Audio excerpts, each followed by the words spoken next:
সবাইকে স্বাগত জানাচ্ছি চেজ স্টেডিয়াম থেকে। যে স্টেডিয়াম ইন্টার মায়ামির জন্মভূমি বলা চলে, কিংবা আসলে শুরুর যে স্টেডিয়াম সেটা বলা চলে।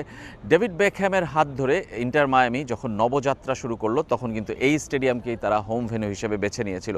যদিও এখন তা হোম ভেন্যু হিসেবে নেই, এখন এখান থেকে চলে গেছে নুই স্টেডিয়ামে। কিন্তু এই ভেন্যুর সাথে জড়িয়ে তাদের নানা ধরনের স্বপ্ন কিংবা বলি স্মৃতি সব কিছুই, কেননা এই ভেন্যুতেই কিন্তু লিওনেল মেসির যাত্রা শুরু হয়েছিল এই আমেরিকান ফুটবলে বা আমেরিকান সকারে।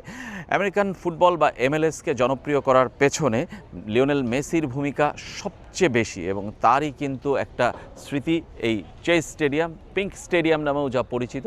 এবং সব জায়গায় কিন্তু গোলাপি আবহ কিন্তু আমরা দেখতে পাই। কোলগেট ম্যাক্স ফ্রেশে আছে আইসি কুলিং ক্রিস্টালস, যা দেয় ম্যাক্সিমাম ফ্রেশনেস সহ কোলগেট ম্যাক্স ফ্রেশ। এবং তারই ফলশ্রুতিতে এখানে কিন্তু এখনও ইন্টার মায়ামি ট্রেনিং চলে, ইন্টার মায়ামির সেকেন্ড টিমের খেলা চলে, এবং ইন্টার মায়ামির হোম ভেন্যু যদি বলি, কিংবা প্র্যাকটিস সেন্টার বলি, কিংবা অফিস বলি, সবই কিন্তু এই কমপ্লেক্সের সাথে জড়িয়ে। এবং ইন্টার মায়ামি কিন্তু আসলে আমেরিকান সকারকে বদলে দিচ্ছে এবং বদলে দিয়েছে, এবং তার পেছনে ডেভিড বেকহ্যামের হাত আছে।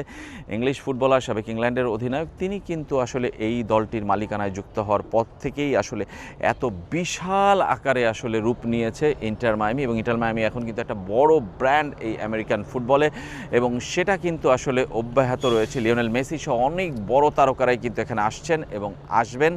আর আমি এখন বিদায় নিচ্ছি রেজওয়ানুজ্জামান এই মায়ামি থেকে, ইন্টার মায়ামির সাবেক ভেন্যু থেকে।